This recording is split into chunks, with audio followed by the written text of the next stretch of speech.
సేవలో బ్రతికినోడురా జగజీవనుడు, ఛాతి నేతగా ఎదిగెనురా మన మహనీయుడు. దేశ ప్రజలను ఎన్నడు మరువని జగజీవనుడు, దేశం గుండెల బదిలంగున్నడు జనజీవనుడు. అడుగడుగున అంతరాలు చూసి జాతి ప్రజల జాగృతము చేసరా, అలు పెరగని పోరాటము చేసి అంకితమయ్యర దేశం కోసం.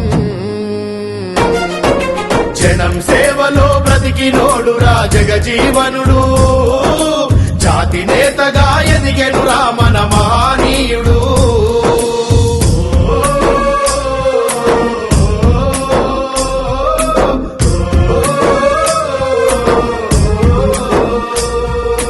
బిహారు రాష్ట్రం షాబాదు జిల్లా చాందువ గ్రామంలో పుట్టినాడురా, శోభిరాము బసంతి దేవిలా ముద్దుల కొడుకై ఎదిగినాడురా. చదివే బడిలో వివక్ష చూపితే అగ్గి పిడుగయ్యి రగిలినాడురా. విద్యార్థి దశలోనే ధైర్యము చూసి జాతీయ నేతలు మెచ్చినారురా.